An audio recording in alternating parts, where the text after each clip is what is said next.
Well, I'm Erika Barber.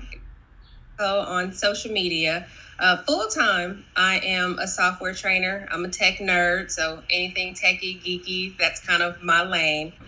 When it came to the whole natural hair thing, I haven't always been natural. I was absolutely terrified of the thought of going natural. Didn't think I could do it. Had people telling me I probably couldn't do it. And as far as going gray, I started at the age of 16. Oh, And okay. so there were just a few, I call this my skunk patch, but there were just a few little strands that would show up, and I would just hide them. Not because I really thought there was something wrong with them, but I just didn't see anyone else my age that had gray hair. So I would just kind of, tuck it away and hide it. But I knew in my family we grayed early. So it wasn't that I was super, super and I'm the only one, and I didn't want to be singled out, so I just kind of started to hide it, and that was fine, and it worked. It wasn't until maybe 2015, I think, I decided I'd always had long hair. I decided to do something bold and cut my hair short. So I Okay. kind of had that taper cut, and it was long in the front. But the way that the beautician styled my hair, the part was kind of naturally right here where my gray strands were. Got you. And so it started to be no longer pull it back in a ponytail and hide it. So it was just kind of out there for people to see, Right. which initially I didn't mind until I started, or people would start to stare, or like the comment that you made, you must be stressed out, or you're too young to have gray hair, you should dye it, or they would laugh about it. So then I started to feel like, okay, so this is a bad thing. Like I'm not supposed to have this. So I need to start kind of hiding it. And then I had the thought, well, do I dye it? But if I dye it, I'm gonna have to keep dyeing it. Right. Do I wanna do I want to go down that journey? And so I kind of battled with it for a while, but at that time I could still kind of, take pieces of my hair and tuck it over and hide it. But it wasn't until I decided to go natural when I knew I had to do the big chop, because the whole transition thing just was not going to work for me, having two completely different textures of hair. When I decided to do the big chop, it was all out there for the world to see. There was no way for me to tuck anything, hide anything. So I really had to make the decision then, like, am I going to embrace it, or am I going to just step into that world of dyeing my hair? You're right. And so it honestly wasn't until, because another thing that I've always kind of struggled with are my eyebrows. They're just super thick. And when I was younger, people used to make fun of them. Now I jokingly say they're my caterpillars, but when I was younger, it wasn't so funny. And so with that, it wasn't until I noticed and really paid attention to the fact that people out in the world and celebrities, they were going out and paying to fill in their eyebrows to make them thicker. Mm. So it was acceptable by society to have thick, full eyebrows. Right. So I thought, well, if people are paying for something that I naturally have, why should I be ashamed? Right. It was the same thing when it came to my hair. The teenagers are going out there, young people, and they're buying gray and silver hair and wigs, and it's stylish.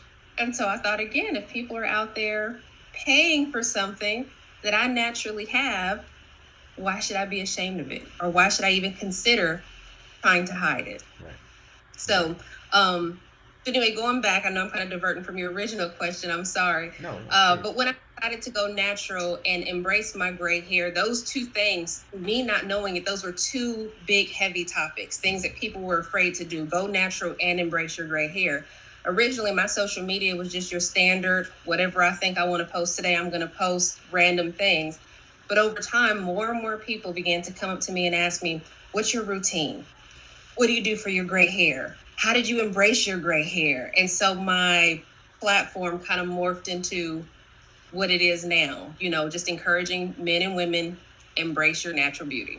But it wasn't until my late 20s, early 30s that I said, you know what, I'm gonna go for it. Like, I'm gonna just, I'm not gonna dye my hair because I don't want to have to keep it up. So it's out there. It's starting to grow more. My quote unquote skunk patch is starting to do its own thing. So just gonna embrace it. So I never really dyed my hair, Okay. but I Oh, okay. would Got just, you. So you never actually dyed your hair at all.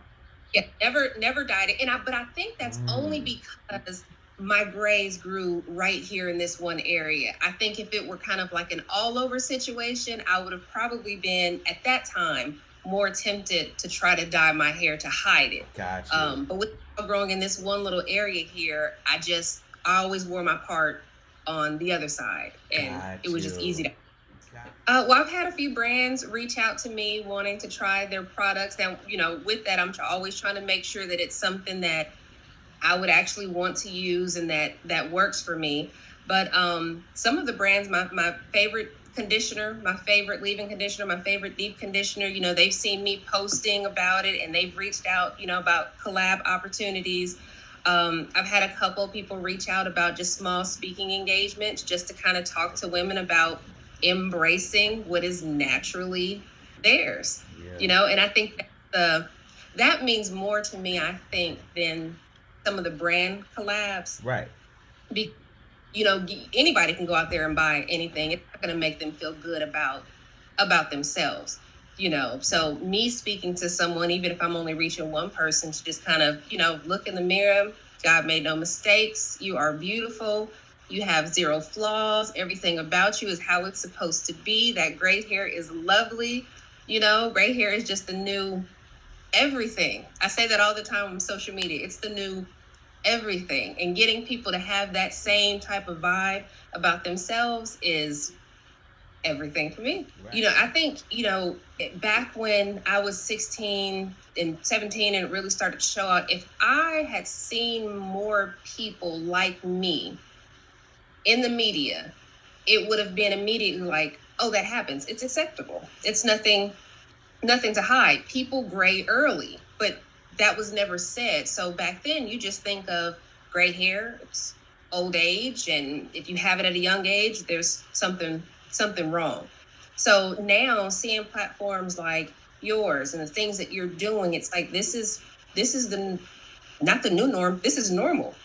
Right. It's okay to be this way, and I can tell that over time, because it's kind of getting pushed out there slowly. Now, you don't see a lot of us, when it comes to natural gray hair, but because it's being pushed out there more, now when people walk up to me, they're not staring at my gray hair like there's something wrong. They're staring like, it's gorgeous.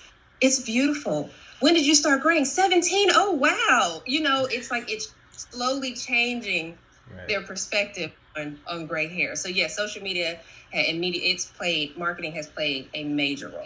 And with all of my friends, it's a mixture. You have a good portion of them that are like, okay, I was forced to embrace it. So Erika, tell me what I need to do to take care of it because my gray strands don't act like the rest of my strands. And then you have the other portion of friends that are like, yeah, this isn't me. Luckily, I've been able to stay in the house, but this is not me. One day I'll get there. Something that I hear all the time. Maybe when I'm X age, I'll embrace it. But that lets me know their mindset, their thinking. This is an indication of age. So I don't want to do it right now. And I tell them all the time, that's fine. You'll get there when you get there.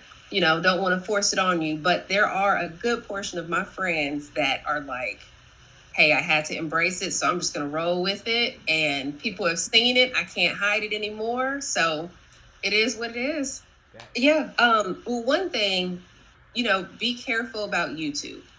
And I say that having a YouTube tutorial, page, but it's kind of one of those things to where you may get caught up in watching and seeing what someone else does. And you try verbatim with your hair, it doesn't turn out the same way, and you're instantly discouraged. Like, see, I told you this wasn't for me. I can't do this.